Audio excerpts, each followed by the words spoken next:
Because of the following special broadcast, The Lucy Show and The Andy Griffith Show will not be presented this evening. Word Balloon is brought to you by the League of Word Balloon Listeners.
Welcome back, everybody.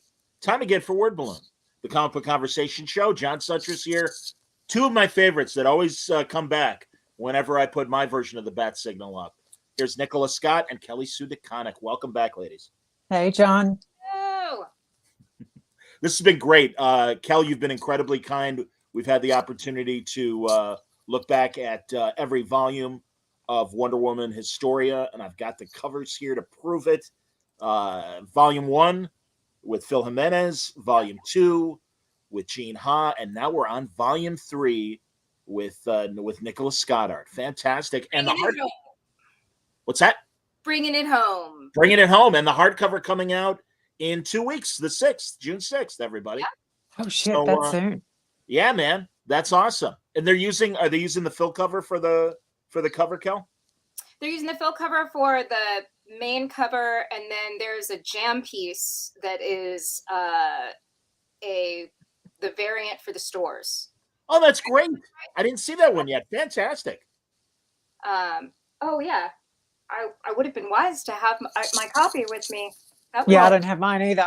No worries. Nick, how did that work? Like, did they composite 3 separate images, or was it a jam piece? It was a composite. Okay. It was definitely a composite. So as it was pitched to me, and I was like, oh, that's a lot of content to fit in one cover. But Phil kind of designed the idea. He was sort of having the center of vertical panel with Hippolyta, baby Diana, and Hera in the background.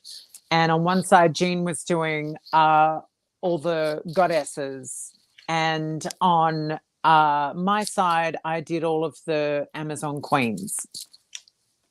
Awesome, that's fantastic. Yeah. We'll look at your interiors and then look at some of the pantheon of there's the pantheon of goddesses, and then there are the members of the seventh. What is it, Kel? The seventh what? Seventh tribe. The seventh tribe, indeed. Yeah. And you'll forgive me, women, because my connections are a lot of old sword and sandal stuff, but I got a real Spartacus vibe from Volume 3, both in gathering the seventh tribe and just as they mount their attack, and even some of the ways they entertain each other when they're not fighting and stuff. It reminded me of the Kubrick film and Tony Curtis and, of course, Kirk Douglas. I don't know, Kel, was that in your mind at all when you were writing this or no? No, but I'll take it.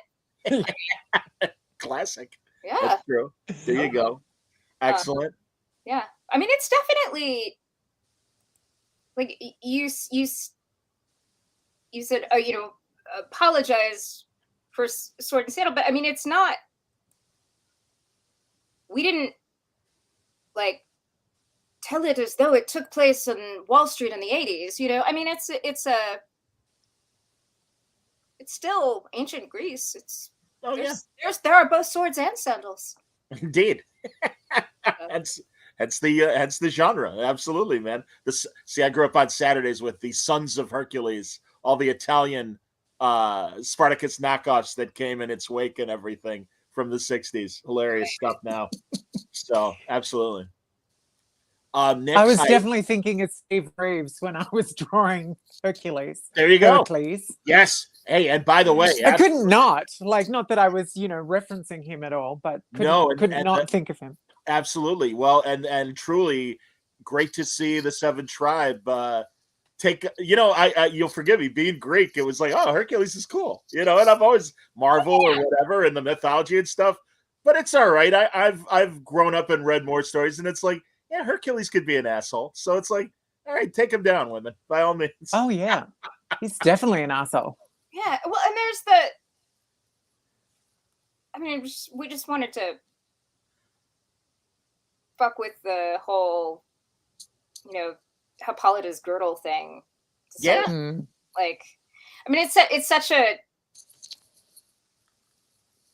it's a loosely it's a rape metaphor, and wow, yeah, I see it now. Yes, of course. And so just to have the idea that, you know, the mission statement from page 1, book 1, that like there are multiple versions of these stories, and you know, it's not for us to declare which one is true, but here's one you haven't heard before. Yep. And you want to know how Heracles came to deliver Hippolyta's girdle to Zeus? Maybe it didn't go down the way you were told, you know. Indeed.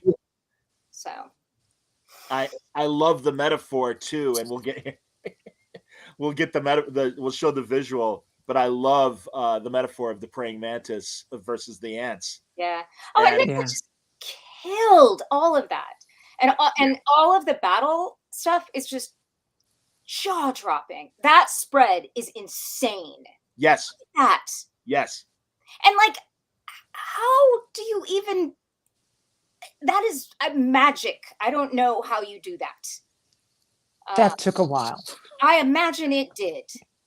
It took a while. And I think it was kind of, I've forgotten her name is, but it was the character sort of down the bottom with the horns on her helmet. Yeah.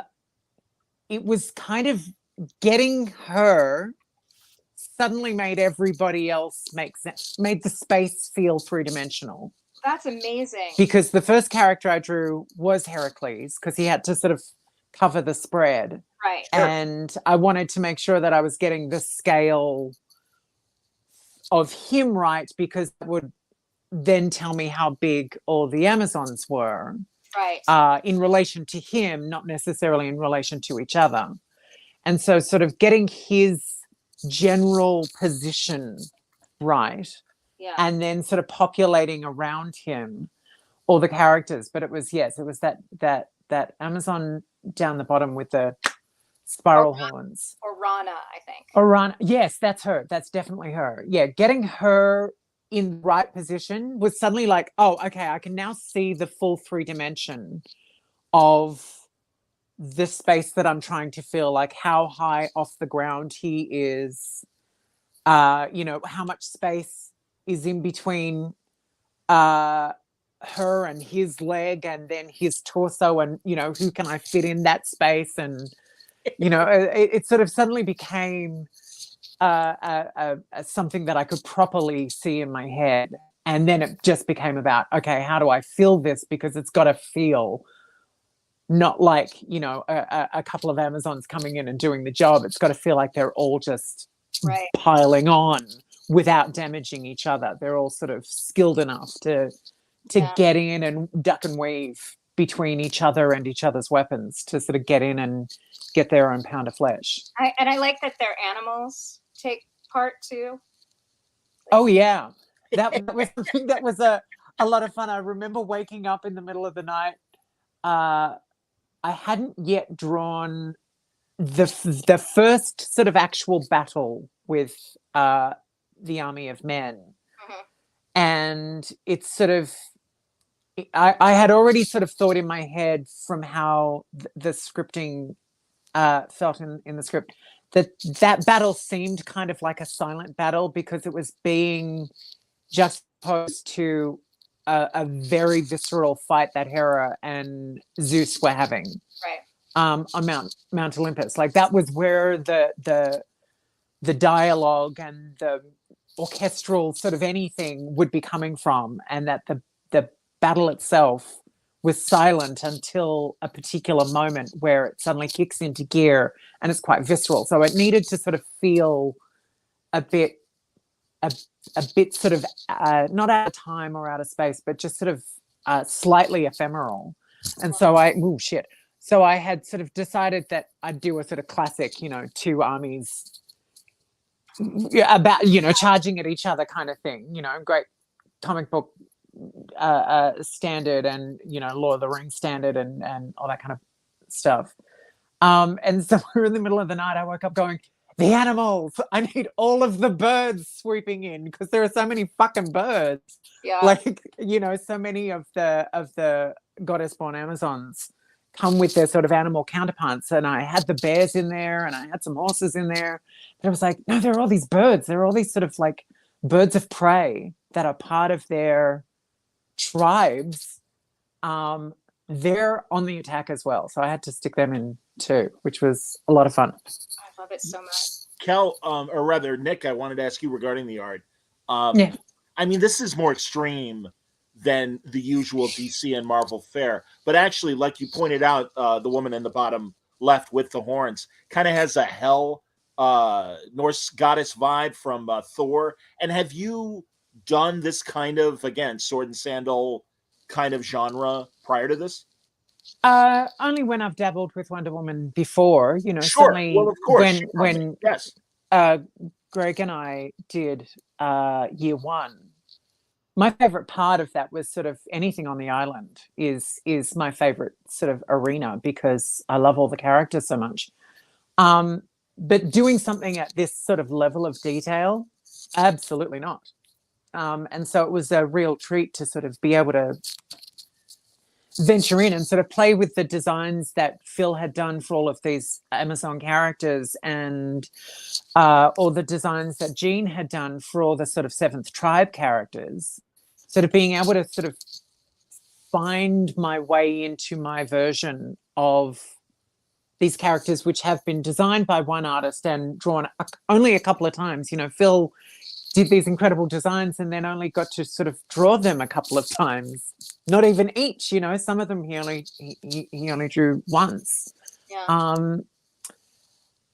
But, you know, Jean got to sort of play with a few of them a bit, and then I got to sort of draw all of them all the time. So it was a really nice, you know, regardless of who was being mentioned in the script or who had dialogue or whatever, but just sort of being really conscious of who's present at the moment, or who haven't we seen for a little bit that I need to remind people are there. You know, I just sort of wanted to make sure that all 30 of the sort of goddess-born Amazons were there, plus a number of the ones that Jean had created, plus a bunch of others, and make sure that we were seeing the sort of the density and variety of this population as much as possible, because that was what this volume was about.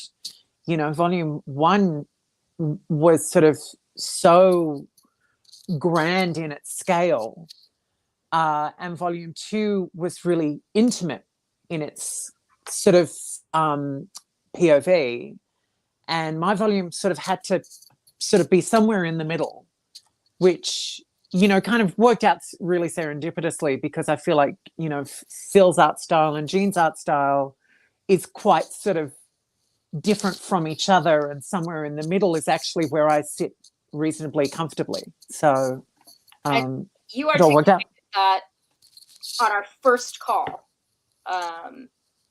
when we were talking through the whole thing, and then you were like, so I'm hearing you say that Phil's book is the gods and Jean's book is the mortals, and my book is the gods and the mortals. And I was like, yes, that is exactly what I'm saying. Like, sure I was. Totally said that. That's great. I mean, like, were these the three, Kel, from day one that you really wanted to do the books?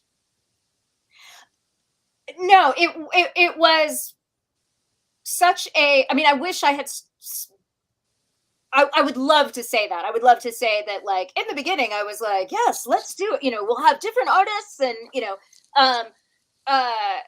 but no, I mean, I didn't think it through like that. It was, I wanted Phil to do it, and then it took 4 years to do one, which is entirely reasonable when you look at the work, when you look at the work. Yeah, like, I get it. And that is not a slight, but he was exhausted, and like needed to do something else for a bit. And then I think we made like a list, and I think we talked to Nicola about two, but it wouldn't work. It didn't work out schedule wise or whatever. Yeah. So it wasn't, I would love to pretend like it was a whole plan, but it absolutely wasn't. I love all of that. I don't give a shit about, I can curse on this, right? Of course you can. Okay. Thank God. I don't really, art awards are very silly. And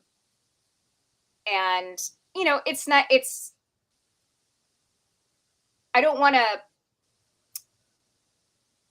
you have to be really careful, because I don't want to be disrespectful of anyone, nor do I want to poo-poo anyone for whom it matters, but I generally don't, I'm such a pragmatist, and like, if you get an Oscar or an Emmy, like, your rate goes up. Yeah. If you get an Eisner, your rate does not change. Okay. Yeah. So so I'm like, well, it's nice,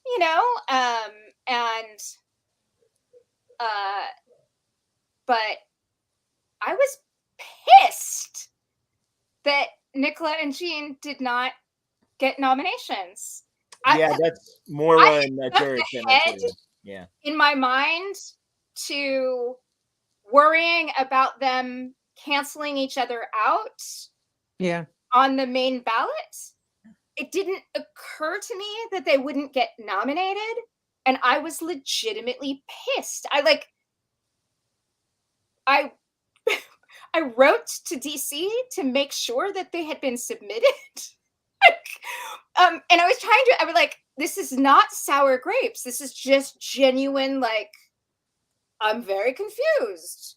But I mean, I guess it's just, there's a limited number of spots in every category, and it is what it is. But I mean, it's astonishing work from both of them. Couldn't agree more. All three of them are such, it's funny you said before, densely, there's so much information, both words and images in all three volumes. And that's what's great about this. I mean, it should be that kind of, feast that you really want to sit down with this book and really pour over every panel.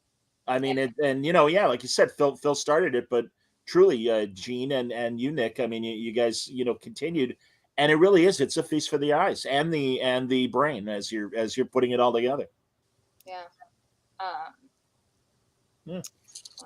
I mean, Ben, I agree with you, unfortunately. Although, I mean, The Eisners is where works are respected. He says the biggest and most successful films, TV shows based on. He says, sorry. Unfortunately, comic books as a medium still disrespected, treated like just funny books. Yeah, the Eisners take comics seriously, though. I think it's more what Kel said in terms of only so many slots. Volume 1 of Historia acknowledged. Maybe we'll see. I don't know what the cutoff is, but given that the completed hardcover is in June. Yeah, we'll get another bite for the collected, but I wanted them individually acknowledged because it was a lot of work. It was a lot of work, Yeah. and they killed it. And I don't know, just Kel, where, and I don't know if it's still too early to call, but I know in initial conversations about this, you planned for 9 issues. Yeah. So is that still on the table? The last I heard, I had a conversation with Conroy about it, and we were talking about options for how we would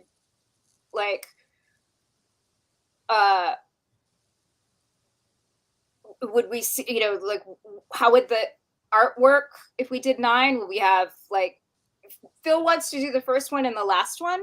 Okay. So he would do 1 and 9, and Yeah. then would we switch out volume to volume, or would we ask Nicola and Jean if they wanted back in, or how would we handle it? And I don't think we settled on anything. I think it was yeah, talk to Nicola and Jean. I don't know, but I haven't heard that it is. Nobody has said, all right, you need to start scripting, and this is who you're scripting for, but nobody has said, oh, it's not happening either. Good. So I don't know Wonderful. where Do we you are think right they're waiting on sales numbers for the collected edition? Maybe. I don't know. Maybe they are. That could well be. So buy the collected edition, you guys. Yeah, June 6th, please. everybody. Yeah. It should be in every library. It should be. It's such a masterwork in terms of sort of reanalyzing the story. Yeah, and that's Steve Lieber, and I agree with you. And I'm glad you're here, Steve. Also, oh Stefan, my God, Steve, that is embarrassing to me for Steve to hear me talk like this. Sorry, Steve. It's like your dad showing up. No, it's not. Shut up. He can handle it. We've hung out. I know where Steve's brain is. The real prize is readers will still be losing their mind about how great the work is 30 years from now. Yeah, no kidding, man. I completely agree with that. And Stepan Sejic also here, acknowledging how great this is as well. Oh, and that means, sweet. Gentlemen, in your case, gentlemen, it's always great when creators hop in. And actually, Palmiotti was very sweet and said something nice about the two of you coming on, which was great. Yeah. And we were in Paris with them, and they just took us under their wings, and they were lovely, super lovely. Oh yeah, they're among the cutest couples out there. Absolutely. Jimmy and Amanda, absolutely. Yeah. That's interesting. Is this true, Jerry? Gonna get library banned here in Texas? Oh God. Oh, that's terrible. I hope not. But it's Texas, so, whatever. For what? Yeah. Because it's feminist? Because there's violence? I'm sorry, guys. Yeah. Not enough guns. Yeah. No, it's terrible. I went to junior high, high school, and college in Texas. But I went to junior high, high school, and college in Austin, which is a sort of Oh, island in Texas. indeed. And yes, Jerry is assuming. I was surprised by that. Let's hope not, Jerry. Let's think positively, because this really, it's so great. Kel, what without spoiling, because for people who haven't read it yet, act one of the 3 volumes ends at a great place that, if God forbid you weren't able to do all 9, this is a good place to stop for now. But without spoiling, can you? I know where your end point is. You've talked about that. I've already said what the end point is. Yes, and that is, it ends with Steve Trevor landing on Themyscira. So again, I don't want to, and if it is too spoilery, don't tell me. But yeah, where do you see Act 2 going from where we are? Because God, you tell me, Kel, because I don't want to spoil, but things are established at the end of Volume 3, and it's like I said, it's a good place to stop. So I don't know how much you want to say. Yeah, 3's been out since December, and I think we could spoil 3. I think if you haven't picked it up, you should. And yeah, I don't have a problem with that. So yeah, I mean they again. Are you cool with that? Are you cool into Nick? Yeah, go for it. Absolutely. All right. Well, yeah, and again, I'll probably be clumsy as I describe it, but the big war comes down. There are attacks by Hercules and Apollo, and the male, and certainly Zeus's wrath is felt as the Amazons, in his view, obviously are defying male god law, I suppose. but it ends with, and it's really, I want to get into this in a second, but it ends with the birth of Diana, which is cool. And again, your endpoint is Steve showing up on Paradise Island. So again, I don't know. Do you want to say where you're going in Act 2?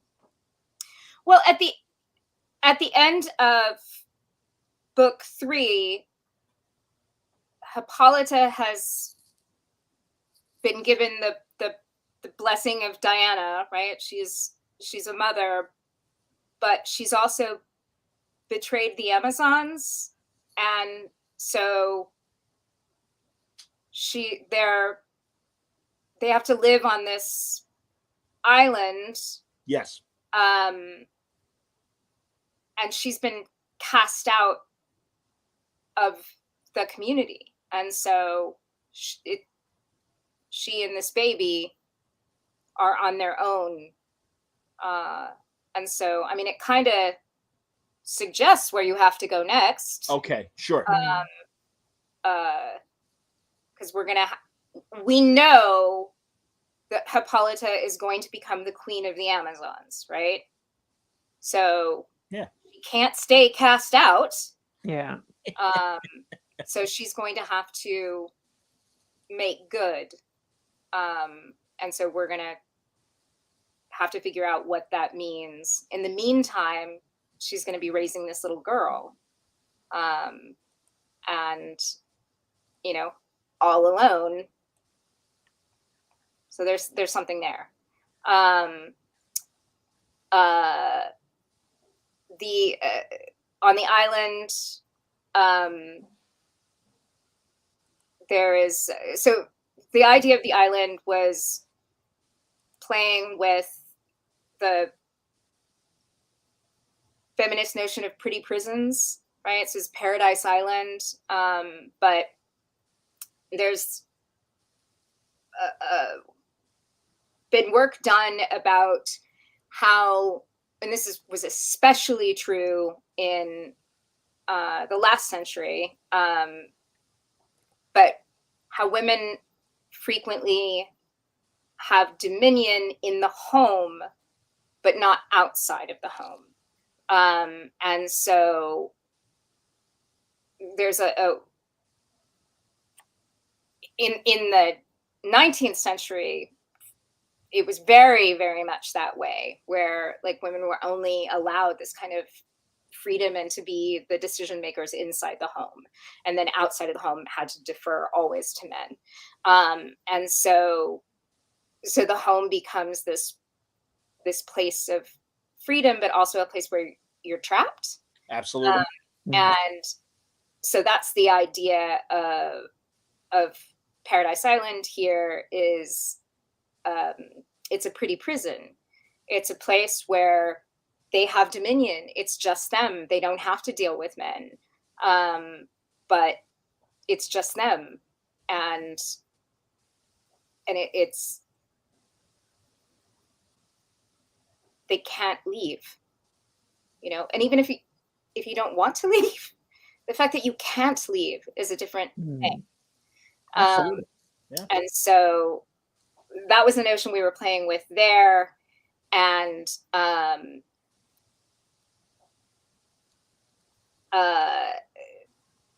there's just also the motherhood aspect of,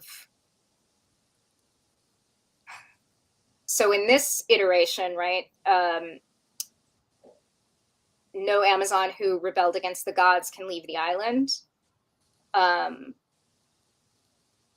But Diana didn't rebel against the gods.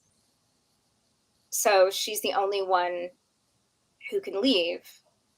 And if you think about being a mother and having those kind of conflicting desires, like the only thing that you want for your child is for them to be free to go out and live their best life. And the only thing that you want more than that is to protect them from everything that might hurt them. And you cannot possibly do both at the same time. And so I'm trying to talk about this without giving away exactly, but that's a big part of, that's actually a big part of 3. Okay. But that conflict of, I want her to go, she's the only one who can go. If she goes, it will kill me, you know? Yeah. And anyway, but leaving off where we did, Apollo had asked to be the warden. So the other thing about Themyscira is that they're under his watchful eye. So the sun never sets there except for, I think it's 1 day a month when Artemis has dominion. So they get 1 night. And so that's something else I want to play with, is like that feeling of being, it's the idea of the pretty prison, right? Like, oh, everybody wants sunshine all the time, except we don't want sunshine all the time, you know? Well, yeah, David actually was asking about that. We're arriving at the notion of night versus day in Themyscira, Paradise Island. It started with pondering the Greek playing with what is masculine and what is feminine, and sort of my own confusion and wrestling with that. I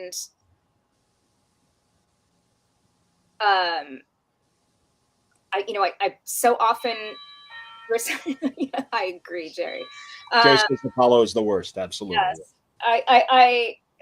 I so often bristle at that. And then I've also noticed that there's that what were masculine and feminine in ancient Greece are not always in modern interpretation. So like, for instance, so Artemis and Apollo, they're twins, male, female, light, dark, right? Yep. And she's wild and nature and dirty and messy and brambles, and he is order and math and reason and light and cleanliness. And in modern pop culture,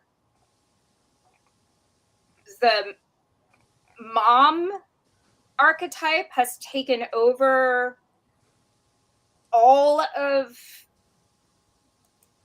like the woman. So I love that drawing. Yeah, Jesus. I know. And so like it's always like in TV shows, right? It's always the man that's the messy one, and the woman that's tidying up and keeping order and everything. I thought that was really interesting that is a subversion of what it used to be. And when you link gender to biology, then there's other things about that are interesting in the sort of way that menstruating women have a connection to time that men don't have. Sure, of course. I don't know. There's just it grew out of that. It grew out of thinking about light and dark, and being watched in like male gaze, and the freedom of being under the cover of darkness and being wild, and sort of returning to ancient archetypes of femininity that were more dangerous. Sure. So that's what it came out of. No, that's awesome. David wants to know, Nick, how different did it feel to design someone like Hippolyta this time around compared to your previous takes on her? Well, I was kind of really working with what Phil and Jean had done before, Certainly. but then applying my own version of her. I've drawn Hippolyta plenty of times, and I feel like I know what she looks like, or I know what my version of her looks like. So she's very much that, but wearing, this is her very early days. This is when she's, not yet queen, and not yet sort of, the island has yet to establish itself as a sort of refined working community.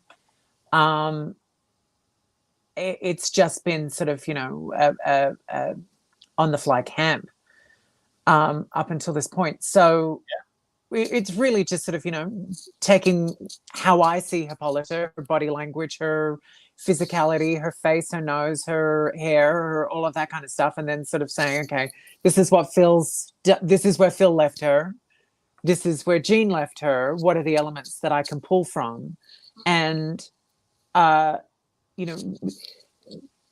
Phil's issue sort of takes place over, who knows how long that first, 2/3 of the story is taking place over, because it's incredibly ephemeral and esoteric and at a completely different level, where Jean's issue takes place over quite a long period of time. Like the first few pages take place over a year or something. And my volume takes place over 48 hours, maybe. It's really, it's really quick. So we don't get a lot of costume changes because they're, they are made aware of what is coming at the beginning of the issue, and what is coming in the morning, and they have one night of respite where they have to funeral rite their dead and make their prayers, and Hippolyta become more and more sure of survival, at all costs, before they have to go straight back into battle again. And it's during that second battle that she has her moment of being able to face the gods face to face. So really, by the end of the second day, they're on the island. It happens real fast. It happens real fast. So it really was a matter of, I can remember thinking that the Hippolyta face paint that Jean had designed, that was essentially Artemis's blessing of this, random woman that's sought her out and is seeking out the Amazons in general. That was going to be so important to her identity as fighting for who they are. But it was really important to me that she didn't have it on at the beginning of the issue, that by this point, it wasn't, at the beginning of the issue, they weren't fighting, even though they did go off and have raids. They were coming together as a community, and I wanted to sort of show that sort of lightness of spirit that was sort of starting to form in this sort of seventh tribe situation. And then when it came to battle, she was painted up and ready to go. But by the time Diana is born, Hippolyta is essentially sort of having a little bit of a baptism as she's sort of losing all faith. Everything's turned to shit. She's just sort of like, I'm just going to go drown myself. Goodbye. Right. I love this scene. I love everything about this scene. It's really a beautiful, like, when I was reading through the scripting of that scene, I couldn't help but cry. There is a particular moment in the exchange between Hera and Artemis that always sort of really struck a chord with me, that I was just like, oh God, this scene is too much. It's too much. And that moment really feels deeply loaded. But sort of Hippolyta gets to come out of the ocean reborn without her war paint, which she's had on for, the bulk of the issue. Absolutely. And, be a mother, ready for a different kind of fight. Yeah. Oh, and Kel, I love the idea that, as opposed to the old original origin, that Diana was made from clay. And of course, clay is so important to Greek culture. It made sense. But I love this idea. And obviously, the metaphor is she is of Themyscira. She was made from the physical rock that they have been banished to. And it's that wonderful thing of, no, she really is from Themyscira, literally. So yeah, tell me, I mean, obviously that's the choice. That's great. That's really great. And it was that, tell me about coming up with that versus, was there a man? Was it just a blessed piece of clay? Yeah, tell me about that choice. Well, from the very beginning, I was really pissy about Zeus being made her father. It just bugged the shit out of me. That was a New 52 sort of origin. That sort of rewrote what had come before. It was never the case before. And it was just this whole thing that was like, oh, it's a bridge too far to imagine that there wasn't a man involved. Oh no, we shoot beams from our eyes and shit, but having a child without a man, like, whoa. I want to see the mud fight between you and Azzarello. Because no disrespect, Brian. Add a girl. Yeah, same. And I love you rolling both. Up my sleeves, ready to go. No, that's great. That's great. Go on. And like that, I just like, no personal diss, but I hated it. And a lot of people complained about Brian's run, and I was intrigued, but I see both. I don't mean to be middling by saying this, but I do. I see both sides. I get it, and especially, truly, Kel, all 3 volumes, and even what you said about Hercules, stealing Hera's girdle and everything. Girdle. Yeah, the girdle, and it's like, I read that back in 4th grade, and I'm like, all right. Whatever. And now it's like, oh, fuck yeah, man. That is totally a massive female diss. Take off her belt. Say it again. You have to get, the challenge is get close enough to her to take off her belt, right? Like the girdle is a belt. Sure. And it's not even like, it's not terribly coded, you know? And so, you know, it's just this whole like subsuming of women. Yeah. And so it was like, no, fuck you. She gets 2 moms. Yeah. So, Yeah. Oh, so that's great. She's born of Hippolyta and Hera. And then she has the best aunties in the universe. Yeah.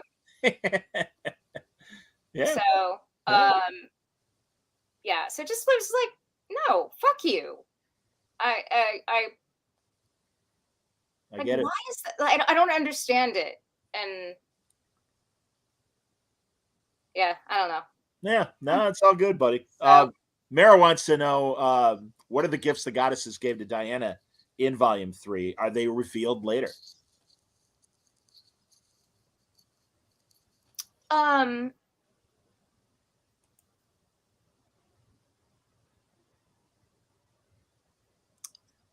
just I don't know what we're talking about.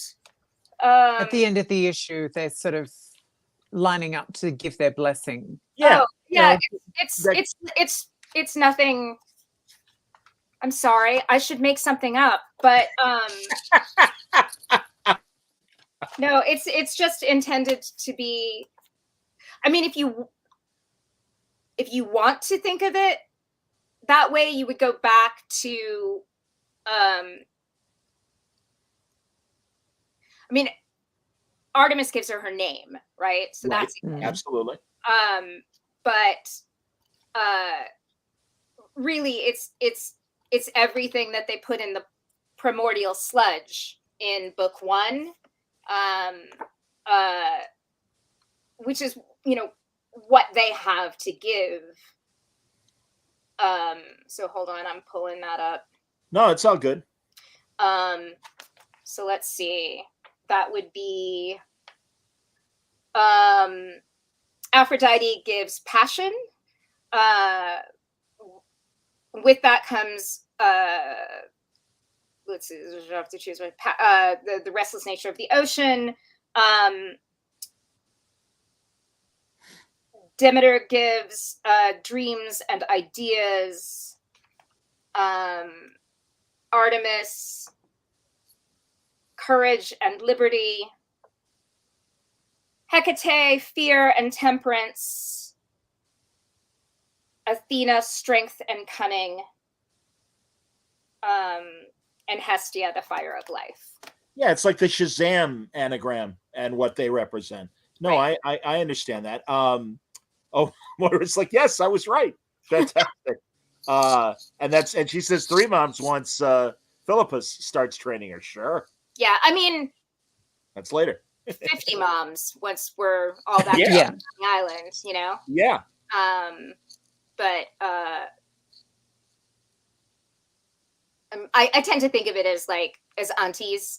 Like sure. Hippolyta is really mom. Hera's sort of an absentee mom. And then Philippus. Just the best fucking aunties in the universe. Mm-hmm. Sure. So and thousands of years to train her. Mm-hmm. Yeah. Yeah, and I love as you guys say that and someone had asked in the chat about how time passes, and it's kind of like that whole God thing of, you know, well, he created the earth in 6 days, and it's like I love that line in Oh God that George Burns goes, yeah, when I was up, you know, when I woke up this morning, oh God, what's his face, the psychologist was still in med school. Freud, he's like Sigmund Freud was still in high school when I woke, or in grade school when I woke up this morning. Yeah. So yeah, our days are a little different. David wanted to know, and Nick, this might be and I don't remember from volume 1 or volume 2, but he was curious why Ares and Zuth both have the same eyes, and like they're yellow and they're black eyes with yellow pupils and stuff. Does that detail mean anything? Generally, I was following Phil's designs. Okay. So They- I'm sure Phil has an essay on the why of everything, because he's that kind of thinker. You know, there was very little that was just like, let's put in that detail because it'll look cool. You know, he comes loaded with research and information and backup materials, and it was quite a sort of dense package of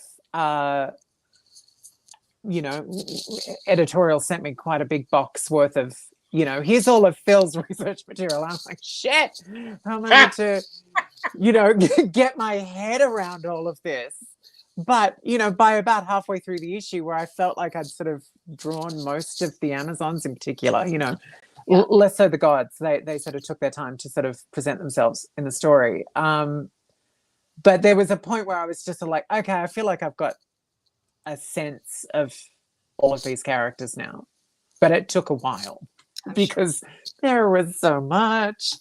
There was so much. I've never worked on a job this sort of dense before, which is, part of the joy of a project like this, especially sort of the physical area, the space of which to work on, because the pages are so enormous, and the sort of real thought that Kelly Sue was putting into the story, as well as all of the thought that Phil and Jean were adding along the way, meant that I had an incredibly sort of densely rich body of research from which to pull and be inspired by and be directed by.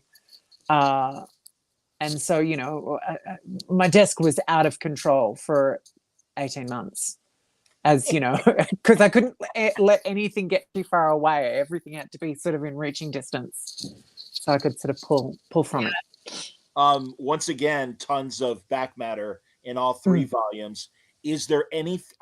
Is all of this going to be included in the hardcover? All the different back matter. Yeah. Wonderful. And there's also the original pitch document. Cool.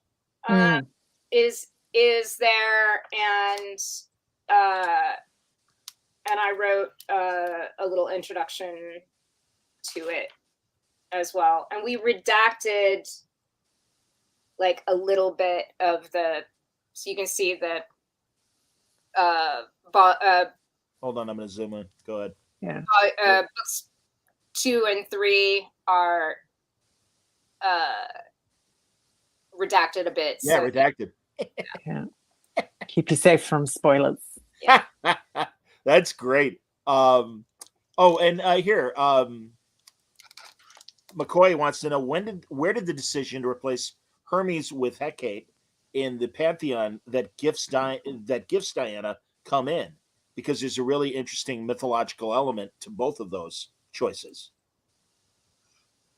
Just because I wanted it to be all the women. Sure. And also Hecate's triple goddess.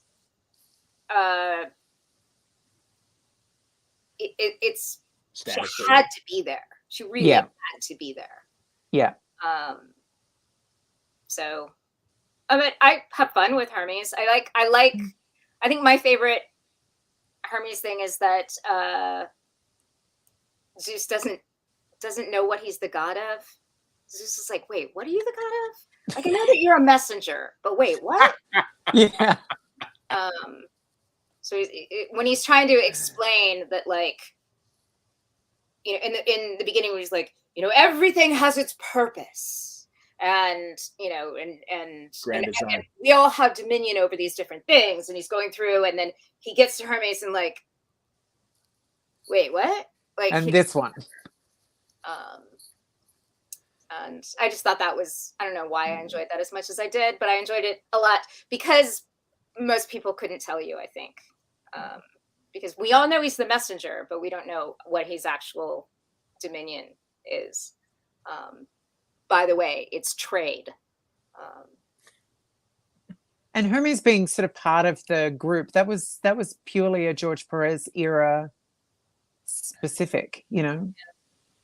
He was kind of the one that sort of gave us that story that we stuck with until the, you know, Zeus Daddy came along. Yeah. And yeah, this is a sort of well considered restructuring of that original idea.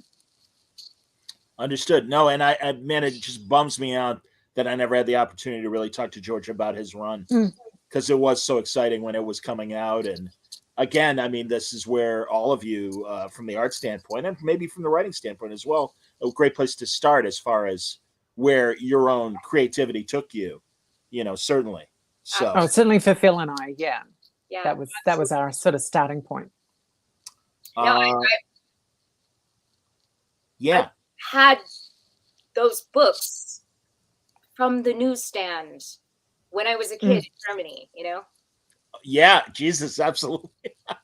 That's true. I always forget. Yeah. Kel's an Army brat. So yeah, she's around the world and everything. Absolutely. Yeah.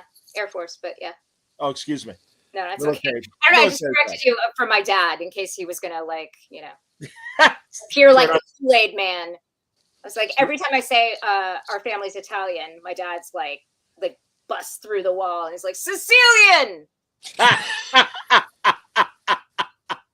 Like the Kool-Aid man. Yeah. I know there's Italians, absolutely, that are very specific. And the Greeks are like that too. I'm from my people are from Tripoli and everything. So no, I get it. That's hilarious. Well, and Ramsey, I mean, I know the answer to this, but I'll throw it up there. Did Nicola see any of what Phil and Jean did previously? And was there anything she liked that she wanted to add to her visuals, like an artist's continuity, or did she want a clean slate? Well, working on a book like this, there's no such thing as a clean slate. You know, there has to be some continuity. By the time I was starting volume 3, I'm pretty sure volume 1 was done.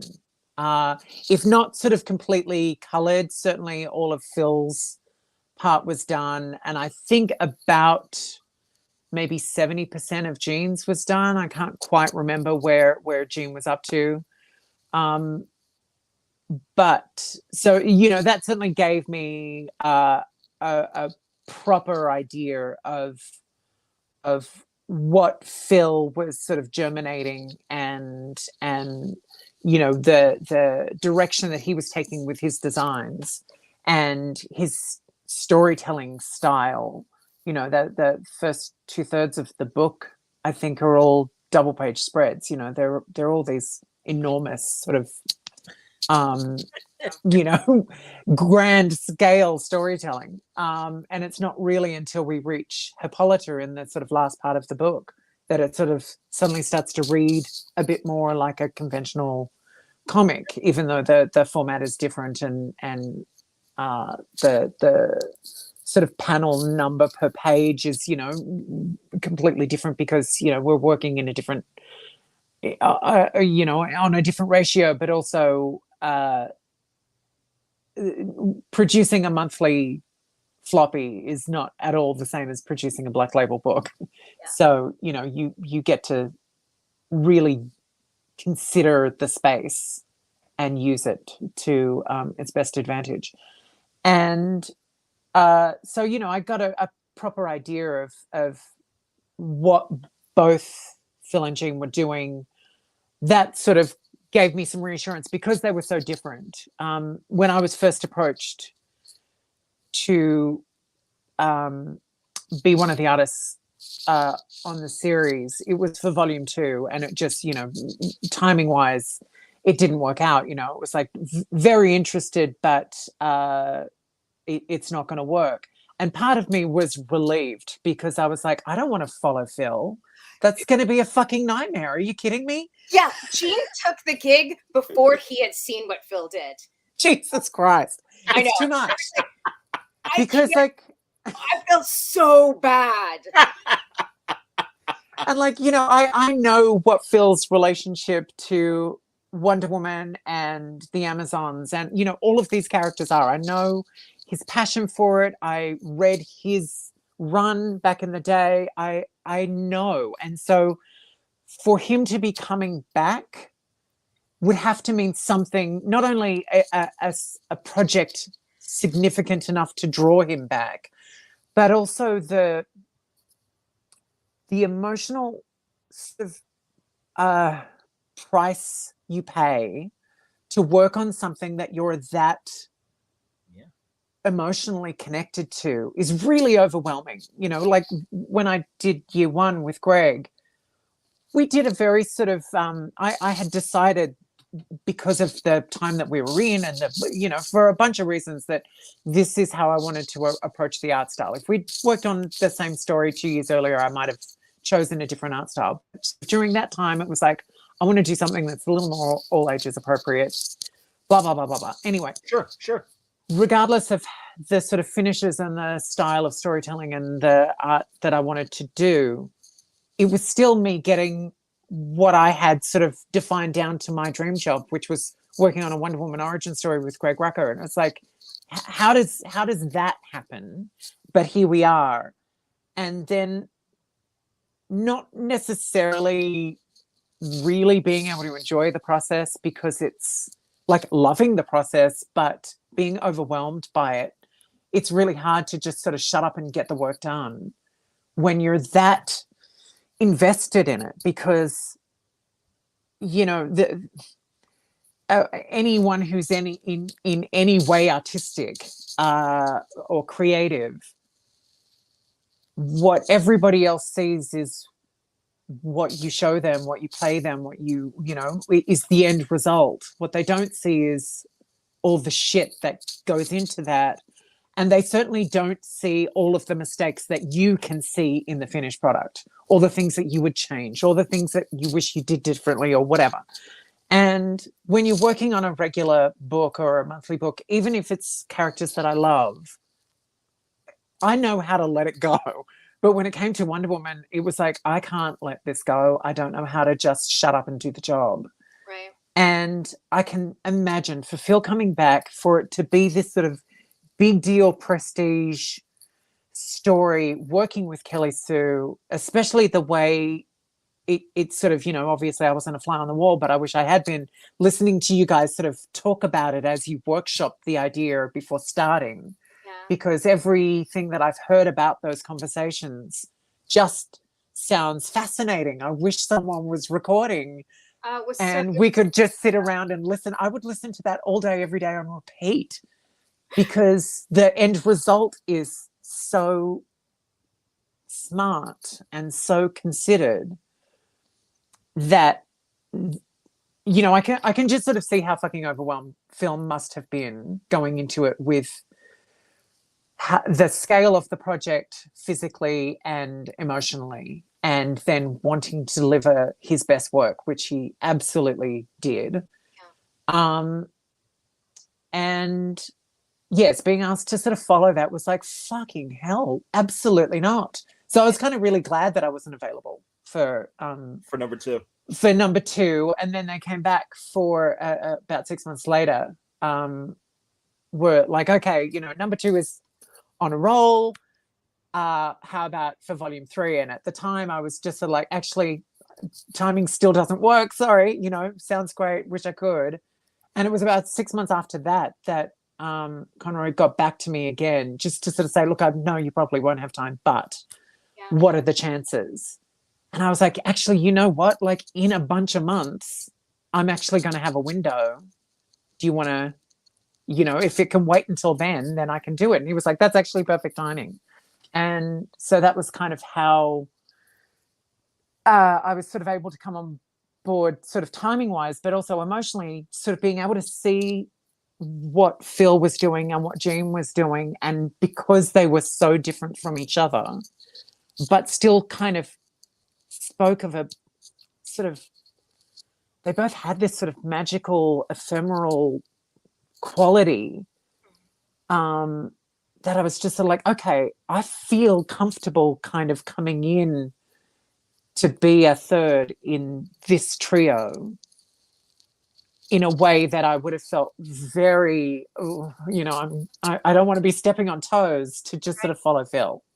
That made me the idea of that made me very nervous. But to sort of be part of the three of us made me feel very comfortable. Yeah. I want to ask Nick and David beat to it. What pages most surprised you once you saw the work colored by Annette Kwok? Honestly, and Kel, am I right? Did Phil color his own, or who were the other colorists? Oh, okay, who were the colorists then? And Wesley again, Wong did Jeans, and then there was an army of colorists on Phil's. Wow. Yeah. And it was here, I have it in front of me.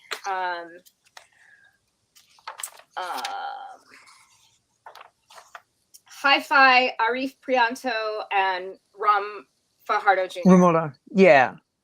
I think Ram was meant to do the whole volume, and then COVID happened, and there was a bunch of stuff that sort of prevented him from sort of moving forward on the whole issue. Yeah. Well, again, for that many people, the coloring was just incredible on this. Right. Volumes, truly. So again, answer that question. Yeah, please, Nick. Yeah, I had asked if I could bring on Annette, and I had to sort of double check that Annette was free because she's a local in Australia. Oh, wow.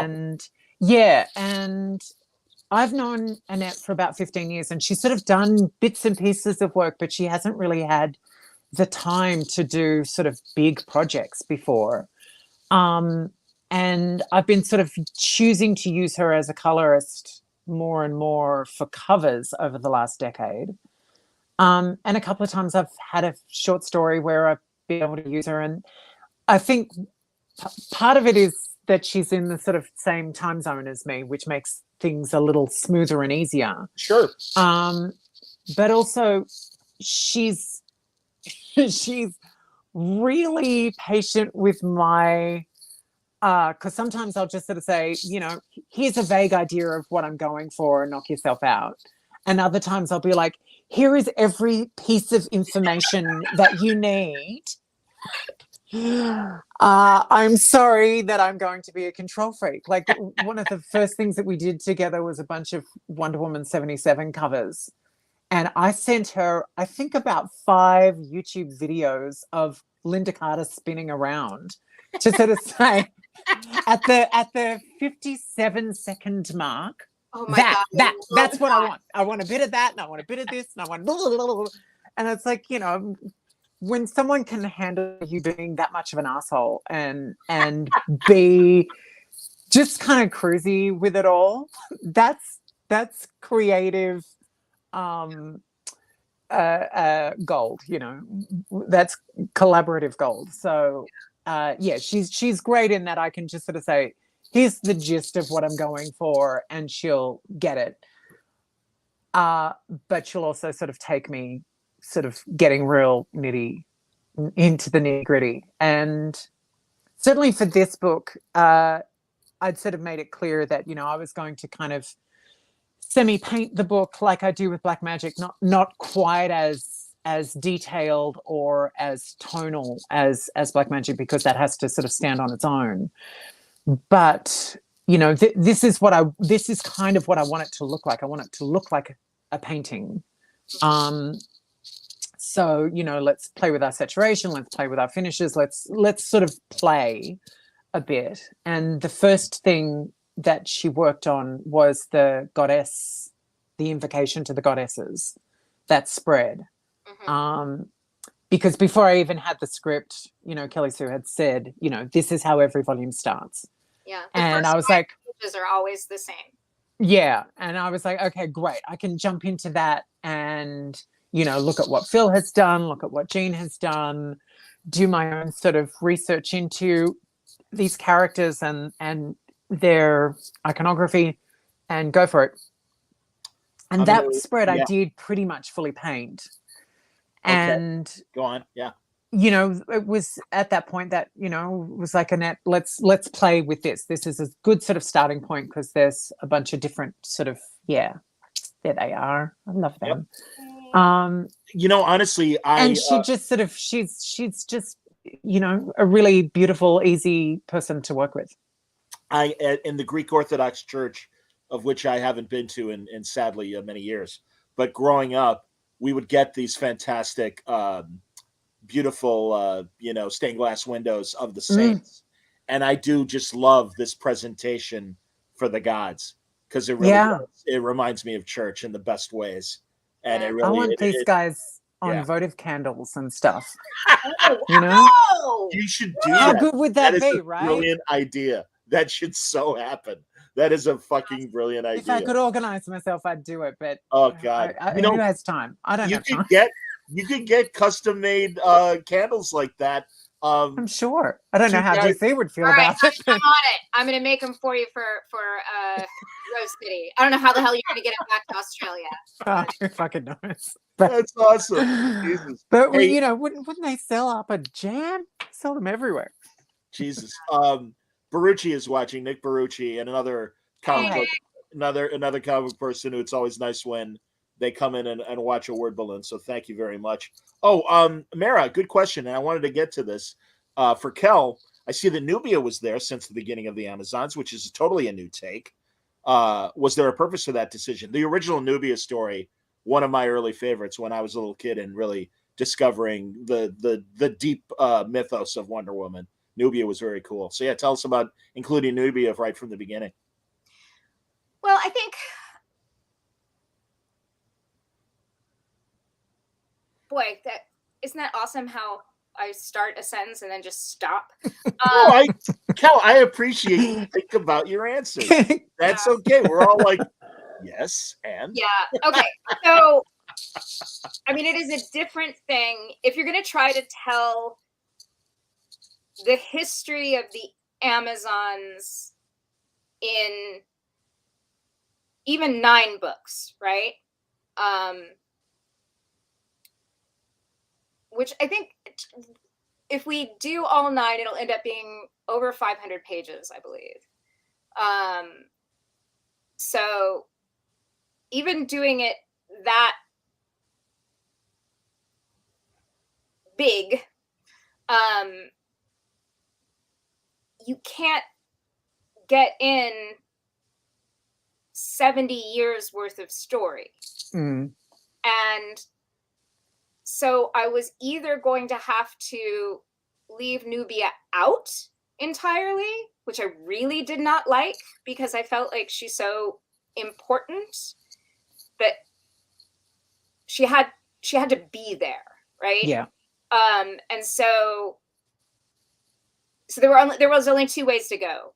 She's if we're going from the conception of the Amazons to Steve Trevor landing on the beach, then she's either not in this, which felt just like this big empty place. It felt like we were running away from something, or she's there from the beginning. And so I just went with she's there from the beginning.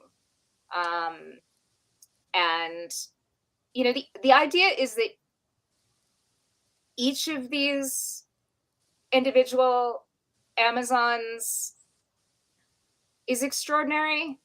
I think I've probably bored you both with this metaphor before, but I really, really like returning to the idea of communities as tapestries, and we are all threads in these tapestries, and some of us are threads of jute, some of us are silk, some of us are tinsel, some of us are cotton, some are colorful, some are bumpy, whatever.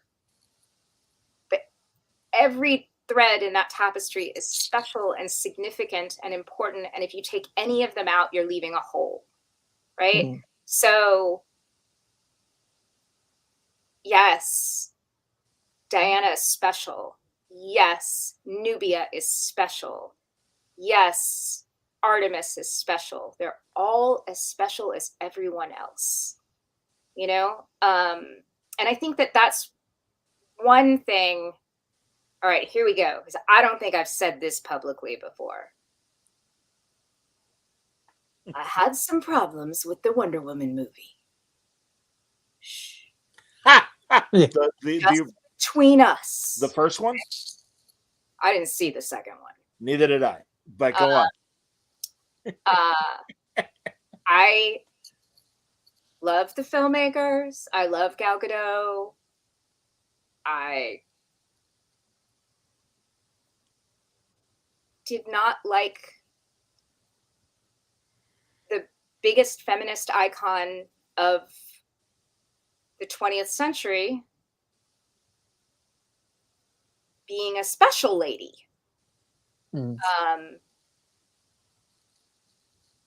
It wasn't a pro-women movie. It was a pro-Diana movie. And Diana's awesome. But Diana's awesome because she understands how awesome women are.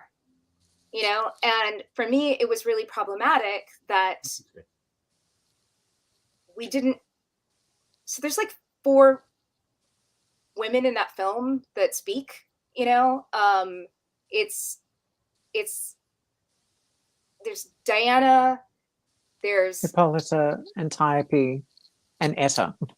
Oh yeah, I mean when she comes to the world of men though. But yes.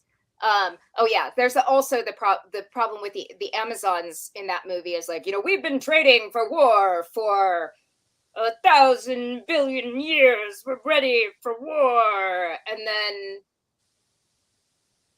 then like a boatload of Eastern European soldiers washes up accidentally and murders the Amazons. Like, they have not been training very hard.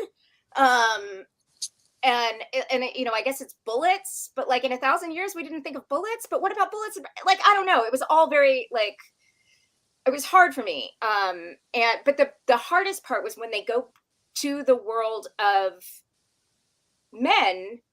I felt like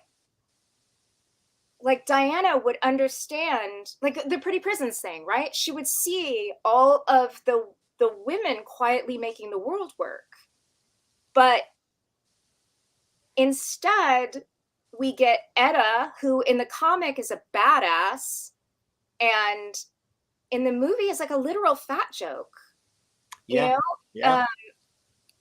Like at one point, you think she's going to be capable when they're like, Etta can run the operation from the office. And then Etta's like, what's a map?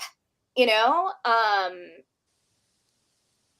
Like, I don't mean, I know everyone involved in that film cared about it deeply. And I know they all were working very hard. And I understand the pressures and how many masters you have to serve when you are working for these enormous corporations on things that cost millions and millions of dollars. So I don't mean to disparage anyone personally or you know, their intentions, but it bummed me out that, you know, that there was Etta, there was the woman on the battlefield, there was Dr. Poison, who's like simpy and twinchy and weird and run by a man that's then run by another man. Yep. You know, and it just felt like there was one of the reason that Historia ends with Steve Trevor landing on the beach is because that is the inciting incident that traditionally starts the Wonder Woman story. The inciting incident of a Wonder Woman story is a man. That's right. And that is, again, another thing that's like, you know, this it's not feminist if it's like, look, there's a special one, you know?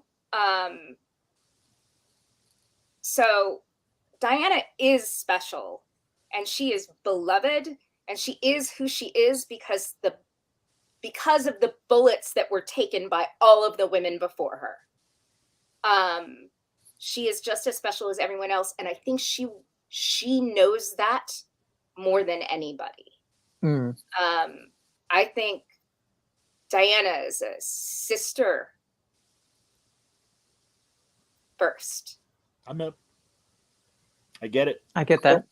Yeah, Craig says, besides other Wonder Woman material and Greek myths, and this is to both of you, I'm going to make it to both of you, were there other creative influences on Historia? Also wanted to say I really like the scene between Hera and Ares in book 3. Yeah,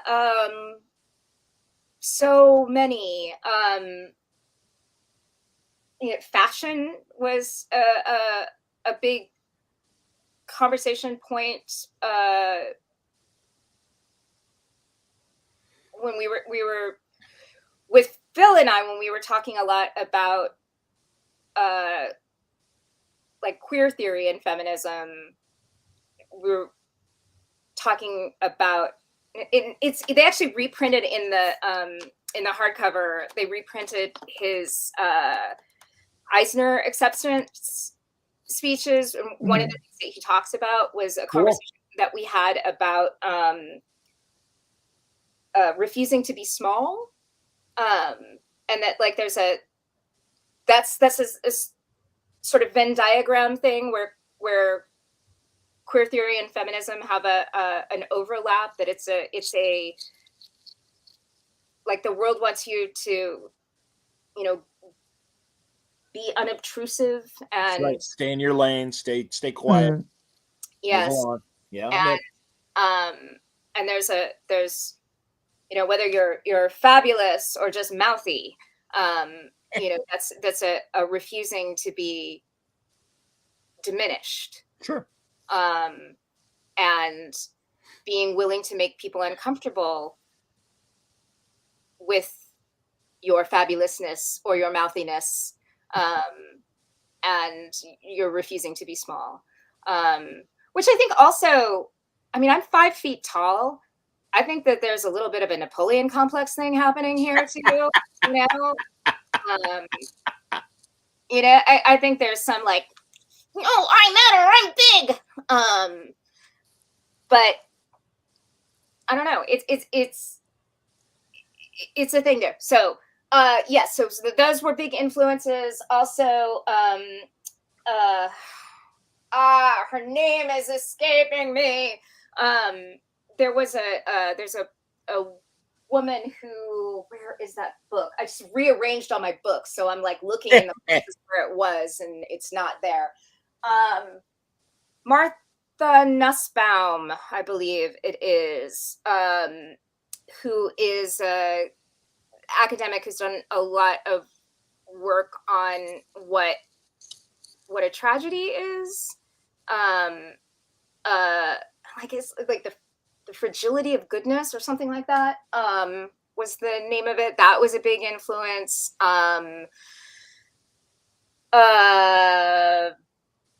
I stole the just lifted whole cloth from Clash of the Titans.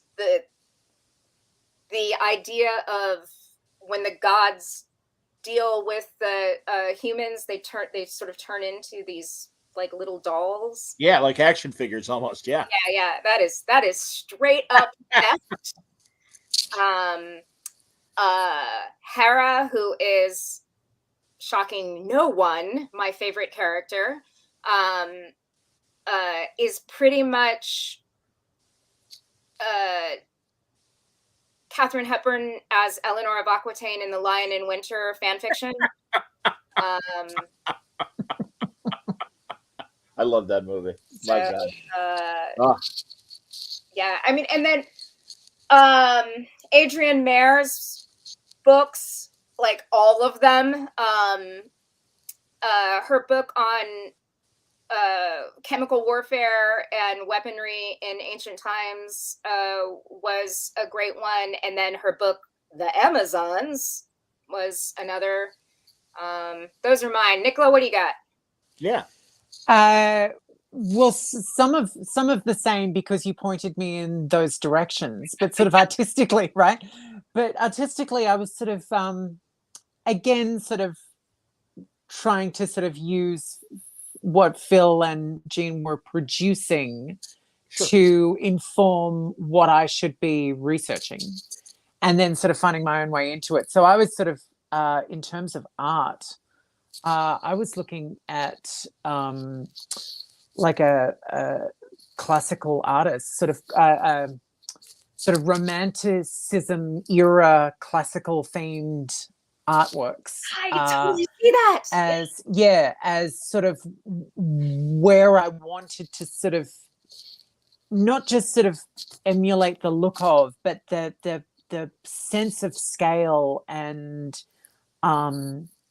atmosphere that a lot of those paintings can create, while also sort of taking sort of more modern era, like, you know, taking some Gustav Klimt and applying some of his sort of finishes and his theories to the project. Like one of my favorite paintings of all time is a section of a Gustav Klimt, which is like a choir of angels, and it is heaven. It is heaven. I've wanted that, like, as a mural on a wall surrounding me, you know, forever, because it's these beautiful warm colors with golds and just sort of choir of, it's heaven.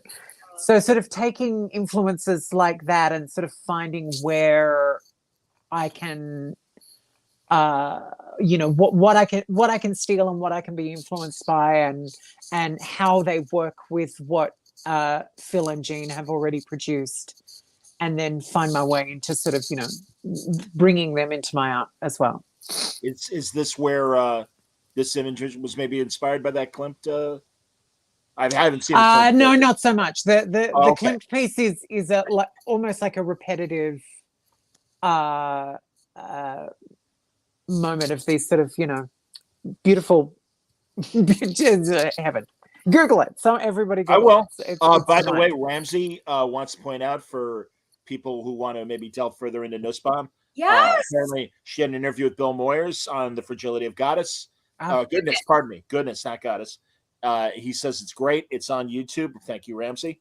Yes. Yeah. And specific, she talks in there specifically about this, you know, the way tragedy doesn't really resonate with you when you're young, because you're just like, well, that's just a bummer, you know, and like there's always a way, you know, and like I feel like we talked about this a little bit before, maybe in the Jean interview, but yeah, it's like and translating this into nerd, which is, you know, my native tongue, like the Kobayashi Maru scenario. That a girl. So you're speaking my language, woman. Very good. Yeah. Keep going. So when you're young, you know, you're like, oh, you know, it's a no-win scenario. So Kirk changed the rules, right? You know, it's thinking outside of the box. Like, and then as you get older, you're like, no, he fucking cheated. Because yes, what it's a test of isn't, can you figure out a way to win? No, you can't, because it's a no-win scenario. The test is your character. Absolutely. Right? And so how do you handle defeat? Absolutely. Yeah. How do you handle defeat? And he doesn't. Like, he ignores it. No, and in fact, he says it. I've never faced a no-win scenario. Absolutely. Yeah. I don't believe in it. I don't like to lose. I remember watching it as a kid and be like, yeah, you know, and then, and now, you know, as a wise woman of 50 something, you know, it's like, oh no, you don't get to reprogram the test all the time. And Nussbaum gives the example that, like, you know, you're not going to probably, I don't know your life, but you're probably not going to have to choose between, you know, your daughter and your army. But you may have to choose between going to your daughter's play or going to that meeting that your boss absolutely wants you to be at. And you cannot be in two places at once. And there are too many people in that meeting to reschedule it. And the play happens when the play happens, right? And so you have to make a choice. And it sucks. You know, sometimes there is a no win. Sometimes you have to hurt someone or disappoint someone. And who you are in that matters. And I think that's very much what we're wrestling with in this book for Hippolyta. And that's the thing too, right? In we wanted to do a Homerian epic with a woman at the center. Well, have you read Homer? It doesn't end well for the Homerian Any of them. heroes. You know? It's not like, and then they lived happily ever after. Not so much. So, but who you are through that matters. Yeah. And ultimately, that's the only thing you can control. So it's the only thing that does matter. And I think that that's what we're trying to get at. And it's pretty highfalutin, I guess, but it's also pretty core. Yeah, it's pretty basic. Absolutely. Yeah. I don't remember what the question was. I fucked that. I'm sorry. No, I liked all of it. Don't kid yourself. We were talking about Nussbaum in the Bill Morris interview. So yeah. where So it came she gives that example of like your daughter's play or the meeting. His name, yeah, business name. That's hers. There you go. You know, we're at 90 minutes. Okay. I don't know if you guys got to run. I mean, you both know I can go for hours, and you're well aware of that. I'm not going to, if you have other things to do, there are a couple other questions that I wouldn't mind getting to. I can get to a couple more questions. And then I also can we talk about my favorite page in Nicola's book? Yes, please. Okay. Tell me the page and I'll put it up as well. Okay. I can hold it. Yeah, hold up the book and then I'll see if I can zoom in as well. I mean, no, I'll hold it up and then you find it on your scan. Sure, buddy. Yeah. That's not gonna work well. No, I'm scrolling through the PDF. You're right. Okay. All right. Hold on one second. It's all good. Well, while you're doing that, I'm going to say, Nick, people are asking you Titan questions, and very briefly, someone was wondering if you were involved in the redesigns for Raven and Donna. I did Raven, Donna, and Starfire. Okay. Donna felt really logical, and I did that first take. Starfire took a couple of goes to sort of play with some various ideas, and Raven, some of it felt really logical, and the rest of it, like, in all honesty, I started this project. I was approached to do Titans the day after I delivered my final Historia page. And I was like, I had planned to have 6 weeks off leading up to Christmas and just do as much fuck all as possible. And within just seconds. So I started Titans kind of already a bit burnt out and certainly sort of creatively not in the zone. And there are currently a couple of things that, you know, I'm looking for opportunities to logically make a change, because now that I feel like, okay, I'm sort of in this zone now, and I'm back in the space with these characters. There are some things that I want to do differently. But, you know, for the most part, I know these characters reasonably well, so I could sort of vaguely start it in my sleep. Did you find your page, Kel? I did. Atta girl, stand by. All right. Oh, yeah. Oh, sure. All right, I'll bring that up while you're showing it there. But yeah, I am with you. Hold on, that's not it. I'll find it. So the thing I love about this is, and Nicola, you can hold on. I'm sure there's a million things to say about it, but it speaks to what a powerful storyteller Nicola is, because there are all kinds of spreads in here or pages in here that do really extraordinary artistic feats. But the simplicity of this is okay. Now that bottom panel, that's a lot of drawing and a lot of perspective. And that's not simple. Yeah. I mean, none of it is simple, but I can even zoom in if you want. There we go. Yeah. Zoom in. Boom. But it so powerfully conveys everything. When it came in, I desperately wanted to figure out if there was a way I could pull all the words off of it and just keep this page silent, because the acting was all there, so many levels. It's violent rage, but you can see, even if you don't look at that last panel, you can see that it's all coming out of pain. Yes.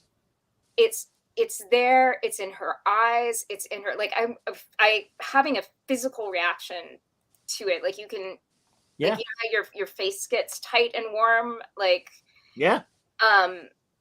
You can feel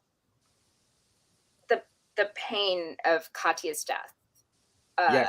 in here, and it feels like a void, like a hunger, like there's something inside her that is just screaming, and it's just astonishing. It's not the showboat piece.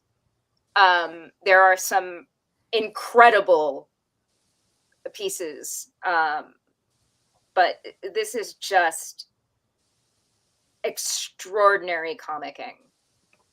Thanks.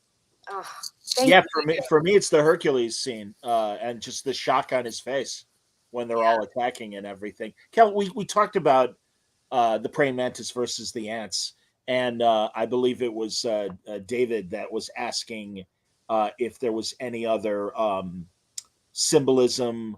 Like here, I'm trying to find. Here it is. David asked, "What inspired the use of the insects as analogy in this volume in particular? Wilderness versus civilization seems to be such a complex part of the story. War is both, isn't it?" Yeah, I am trying to remember. I got to do an interview with Adrienne Mayer, and she recommended to me this book called Empire of the Ants. Oh, sure. Oh, but you know what? I had already written it at that point, so it didn't come from there, because I remember freaking out when she did that, and I was like, "Oh, so never mind." So what? It didn't come from that. I use animal metaphors a lot in Pretty Deadly. Yes. I remember. I don't always remember where these things come from, but I do remember hearing. So I am not a visual thinker, but I hear everything. So this makes me a weird choice to do comics, but I always argue that it makes me a good collaborator, because I'm never going to be like, well, that's not how it looks in my head, because it doesn't look like anything in my head. But I hear everything, and so I remember Heracles putting the sword in the soil, and like the sound of that like, you know, sound of Sure. of the, like, a blade going into the dirt, and that made me think about the animals underneath, and then it kind of went from there. And then and I think, Nicola, in the script, I have to remember, but I think like I was hemming and hawing about whether or not we were going to keep this. I think I was like, well, here's the thing we could do, or we could just cut it. I think in this scene it was in place, and you were talking about possibly sort of bringing it back later on, maybe in the final battle. Right. That's and right. and it was just sort of like No, yeah. we somewhere along the line, we just sort of decided that it wasn't necessary to No, it served its revisit purpose. necessarily. Yeah. But yeah, I found a YouTube video of ants destroying a mantis. Really? Yeah. Yeah. And I probably put that in the script. Yeah, I think there was, because I watched it too. I don't know if I just Googled it and up came the video, or if there was the link. But yeah, I mean, the mantis picks up an ant and bites its head off, and right before it dies, the ant sends out the signal, and then they all come and just utterly destroy the mantis. And Wow. I liked the idea that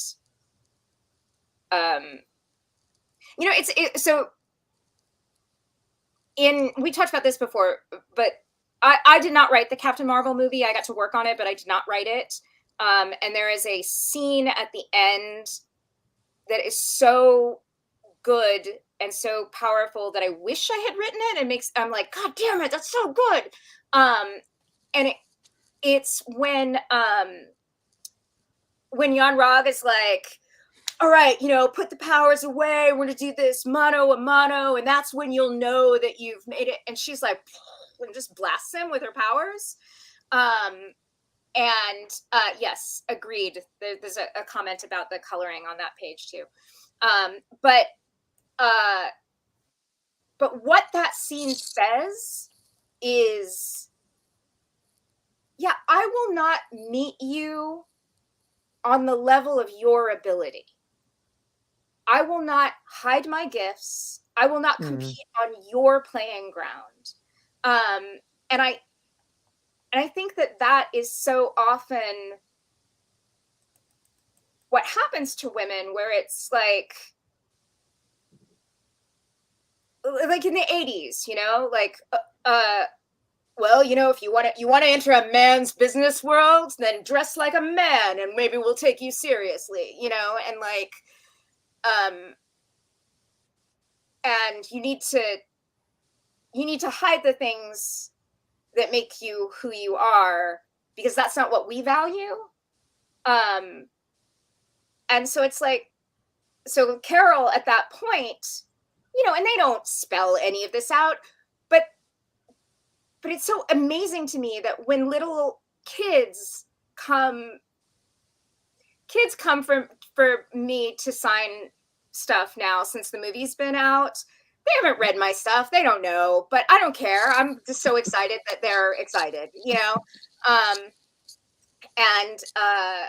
and we'll talk about the movie if they're there, about the movie. And, I'm like, what is your favorite part? And like the flirkin, number one answer, which fair. But then like after the flirkin, it's always that scene. And I don't think they understand what that is intellectually, but I think they understand it viscerally. Sure. They understand that, like, oh, you've already been asked to be different, to contain yourself, to hide your gifts, to be someone else. And what Carol does in that moment is like, no, I have these. I'm gonna use them. If you had them, you'd use them too. Yeah. And I think that is very much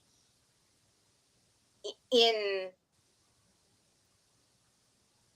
all of this. It is just, no, I won't hide or diminish.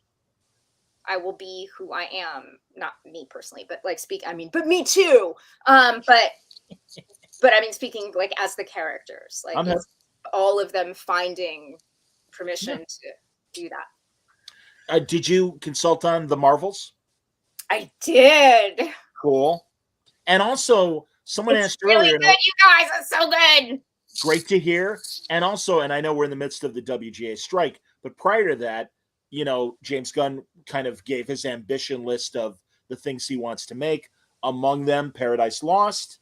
Did you have any conversations with James? Nope. Okay. He followed me on Twitter.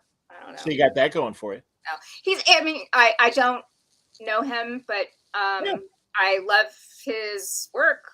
Yeah, sure. And he took a duck face selfie with me years ago. So he's clearly a good sport. Cool.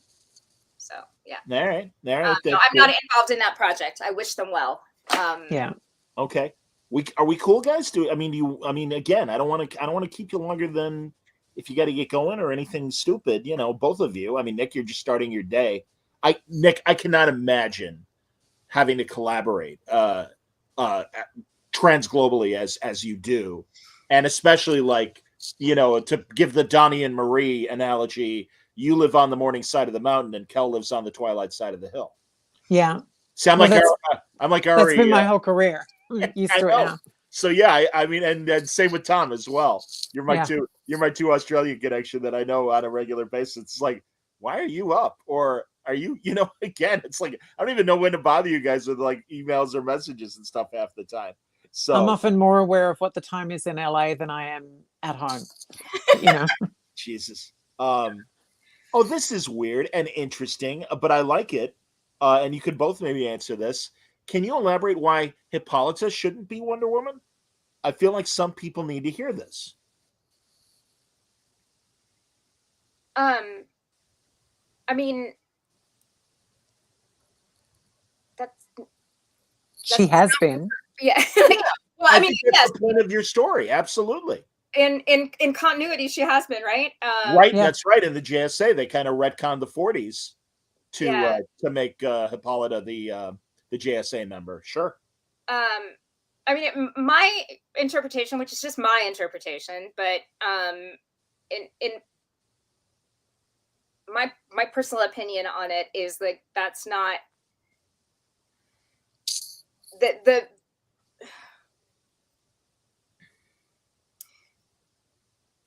blue sky character that Diana can be because of all of the bullets that Hippolyta has taken for her. Yeah. I'm with you. Yeah. Yeah. Hippolyta has way too much baggage and history to have the accessibility, approachability, and I suppose rational calmness for the dramatic situations that, you know, Wonder Woman, the character, finds herself in, where Diana sort of hasn't had to deflect those bullets. Yeah. And I think also that like Diana is, you know, in the way that comic book characters don't really age properly, or you know, right. Diana has a perennial youthfulness to her that just isn't a part of,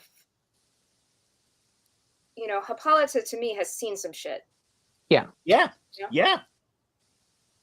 No, I'm with you on that. Absolutely. McCoy says he wants to thank both of you and everyone who's worked on the series for creating something so brilliant and resonant.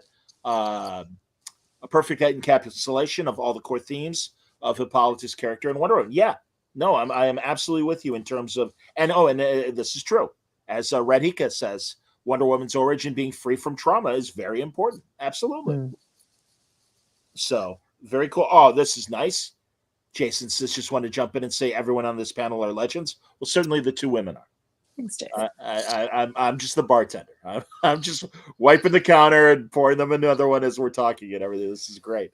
And that's like, seriously, man, Kel, as you know, I mean, to do this for all 3 volumes really meant a lot. And Nick, you know, every time we talk as well, it means absolutely. Yeah. No, it's been really wonderful for me to get the opportunity to do this, and also to work with these 3 extraordinary artists. Yeah.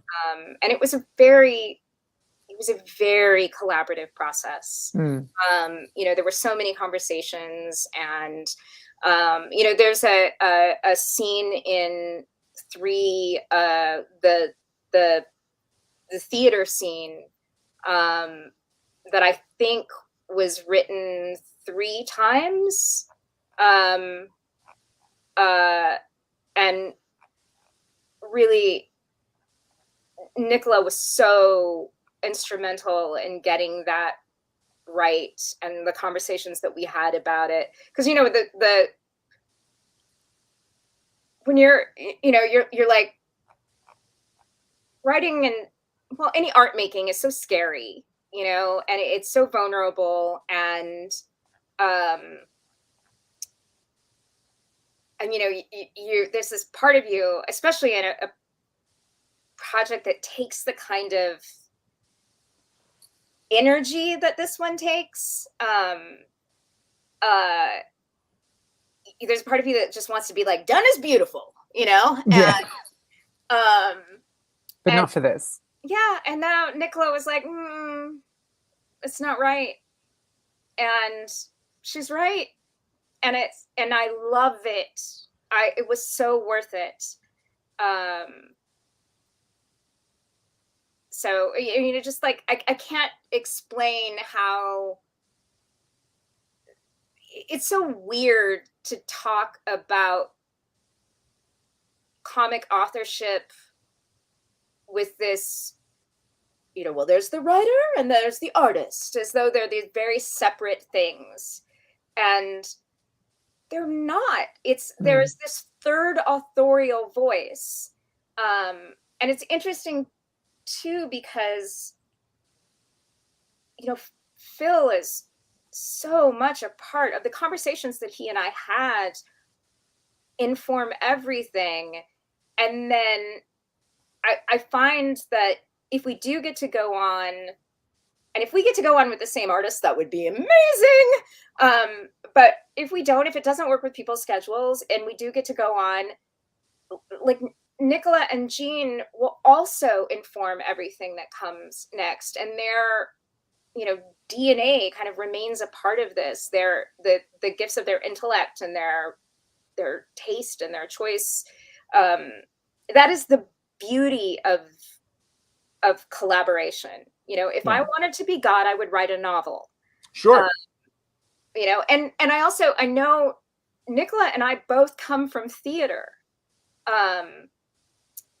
which is this incredibly collaborative, like, my dad has a barn, you know, and it's this place where all these different artists bring what they have, and we all kind of get together and share energy and bounce ideas off of each other. And it just makes perfect sense to me, that it becomes something that's bigger than you.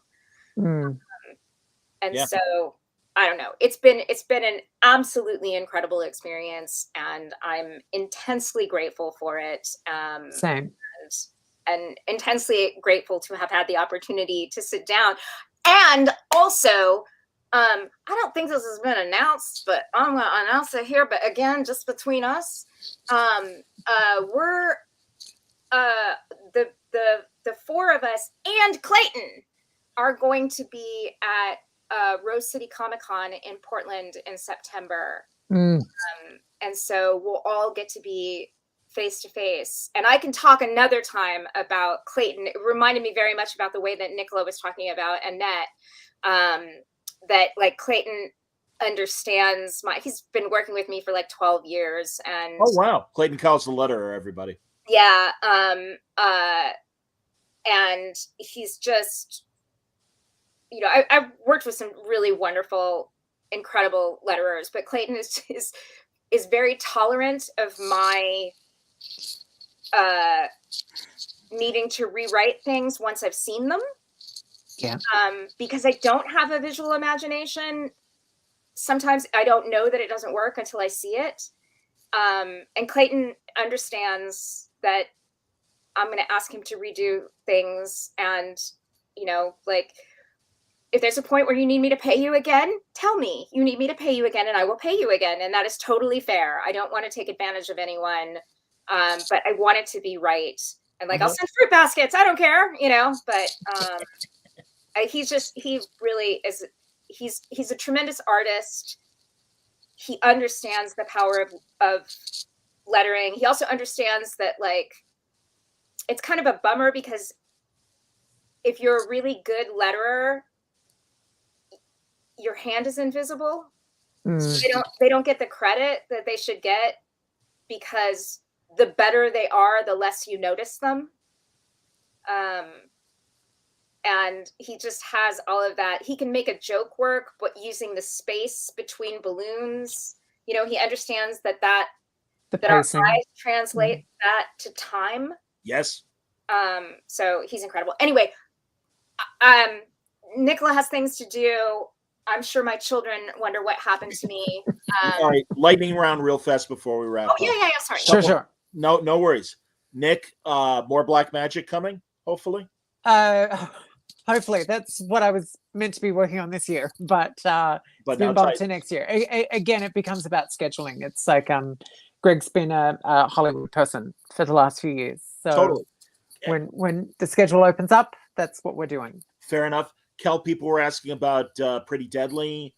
Maybe we'd get more or whatever. And much like Nick was saying, after this, she wanted something small or even more so a break.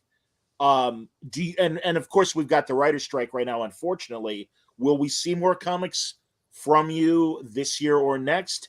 And without having to spoil anything, a smaller idea rather than this ambitious epic? I don't write small very well. Okay. Yeah, I don't know. I mean, small, like... Well, smaller cast or whatever, but yeah, like page count wise, like I love small stories, but I have trouble. But my husband and I, like, he says the thing that's the most different about our work is that he writes very small and I write very big, which I think is really interesting. That's fair. Okay. Yeah. But yes, more Bitch Planet. Val's pretty busy with Hickman stuff. Am I wrong? Or and Bitch Planet's Val, right? And we do. That's Val. Yeah, who I love. Great guy. God, I love him. Yes, we also do Good Trouble together. He's a partner in Good Trouble. Cool. And yes, there's going to be 5 volumes in all of Pretty Deadly. Cool. And then I have another creator-owned thing coming as well. Is that the thing with Bill, or is that kind of... Yeah. No, it's fucking doomed. I'm so sorry, buddy. No, it was the most incredible...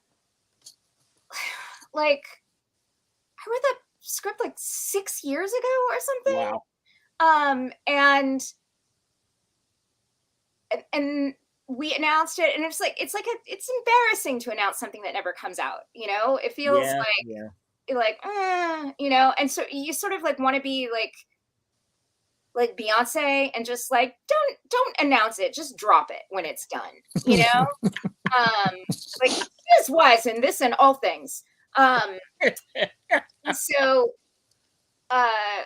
So we, you know, and then AMC was like, we have a way to make this happen. We're going to do it. And Bill and I were like, great, let's do it. And then, and then my request was like, can we not announce it? Can we just do the Beyonce thing? That would be amazing. And they were like, yeah, we don't do that. And then they announced it. And then like 2 weeks later, like AMC Publishing was shuttered. Like, damn. Good Lord. So yeah, I don't know if that book ever happens, but I mean, it's such a like it's Bill Sienkiewicz. Come on. Well, it's both of you, frankly, and I appreciate that. All right, before we wrap up, Nick, I'm gonna zoom in because people need to pay attention to behind you, upper right, your collection of Wonder Woman.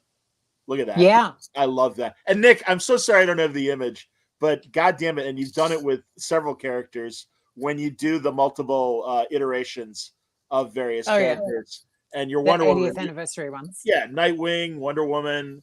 I'm sure I'm forgetting whom else you've done. Superman and Batman and Green Lantern.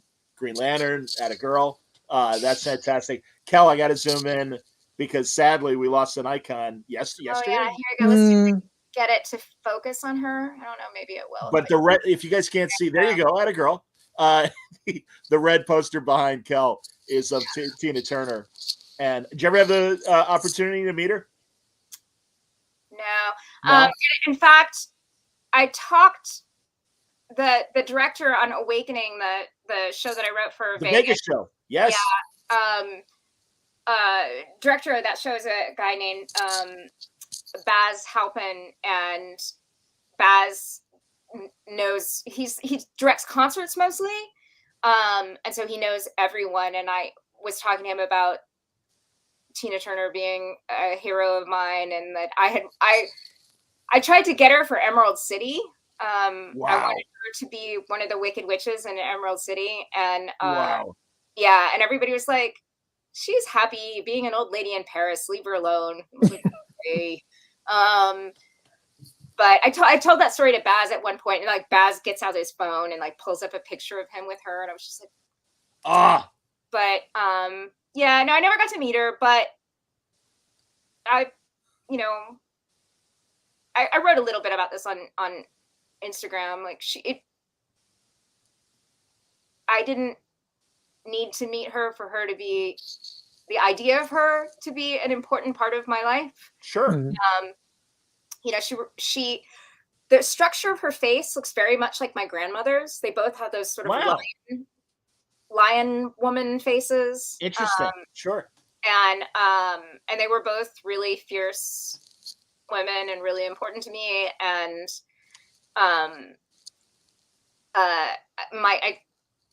so like it's one of my early marriage memories is like Matt and I are, in bed reading our books, and I was reading a biography of Tina, and like I just burst into tears, which I'm not a crier. Like I don't know what it is, but I only cry when I'm angry. And I read something that Ike had done, and it made me so angry that I started crying. And that it was like, oh, that's how Matt learned that I only cry when I'm mad, and the Sankovich, Lauren. Yeah. She and I would put on Tina and have dance parties in the office, and Matt says that like Kool-Aid Man, like I will bust through the wall if Proud Mary is playing anywhere. So, oh, that's great. Yeah. And Nick, I don't know, did you ever have the opportunity to meet her at all, or? No, I saw her in concert when I was pretty young. That's cool. I think it might have been one of the first concerts I went to That's with my folks. Yeah, that was pretty exciting. She came, I worked at this combination of a rock radio station and a sports station in the 90s for 10 years. And God, again, showing my age and showing how time has passed. This is early 90s, almost 30 years ago. She came, she had a tour in Chicago. She came to the rock side. All of us on the sports side are like, hey, she's got to come over to the sports side. Get her over here. And they brought her over. She could not have been nicer and so sweet. And we're all just like, wow. It's goddamn Tina Turner. This is so incredible. Yeah, and really, and then you learn the life story, and it's like, way to go, lady. Good Lord. That piece of shit, Ike Turner, made your life literally a living hell. And I just read it, I didn't realize this. She gave him everything in the divorce, and she's like, I don't care about my past. I care about my future. And look what she did afterwards. She kept her name. Yeah. She became a real institution in Australia in the late 80s and the 90s. I just read that New York Times article today, actually. Right. Damon Young sent that to me. Yeah, we kind of adopted her because she became like the face and the voice of our biggest rugby league seasons. Simply the best, or like year after year after year. Yeah. And the Nutbush is like the Australian dance, right? You bet. Yeah. You bet. And Nick, maybe I'm thinking of an Australian band, but I know that early on when she came back with What's Love Got to Do with It, and maybe even the album or cuts prior to that, but it was either a UK band or an Australian band. And I don't know why I'm thinking like it was the guys from Heaven 17 or whatever. that worked with Might her and be. collaborated. I don't know. I'm gonna have to do my research, but I do remember that because it was one of my, favorite '80s bands, and it's like, oh, that's Right. cool. And it's Yeah. like, oh, look at Tina Turner. Look what she's doing. This is amazing. It wouldn't surprise me. It seemed like she was here all the time, and I'm sure she wasn't, but certainly once a year she was here, and it was always a big deal. Very cool. Yeah. All right, I'll let you guys go. This has been great. Thanks, seriously, John. I am mentally hugging both of you right now. You know that. Lovely chatting with you, and lovely chatting with you too, Kelly Sue. It's such a treat. Your beautiful face and your extraordinary. You too. Let's We'll see you soon. individually, if you both have the time, let's talk sooner than later. Kel, I obviously, and again, this is another subject altogether, but would love your thoughts on the writer's strike. And I'm sorry we didn't get to that, but it was all about Historia today, kids, because the hardcover comes out on June 6th. Mm-hmm. And again, let's show, here's Nick's cover. And this is, I believe, Yannick Paquette's alternate cover. Yeah, beautiful.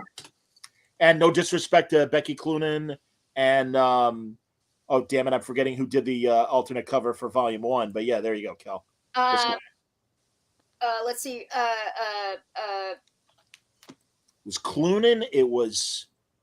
Oh my God! It's Olivier Coipel. Oh, Coipel, of course. Yes, it is. Yes. Yeah. I mean, really. And will the alternate covers be in the hardcover as well? Ooh, they are. Are they? They are. No. Yep. Tons of back matter, and apparently more in this hardcover. Yeah, over 270 pages, everybody. This is a hell of a tome. So thank you all for watching. You guys and women all asked great questions, as always, and really appreciate it. And tomorrow night on We're Balloon Live, Stuart Moore is going to join me. Oh, cool. And Stuart's got a brand new Marvel original novel that he's written. We'll talk about his work at Ahoy and a whole lot more. I hope you'll be here for Word Balloon Live tomorrow night. Until then, everybody stay safe, stay happy, stay healthy.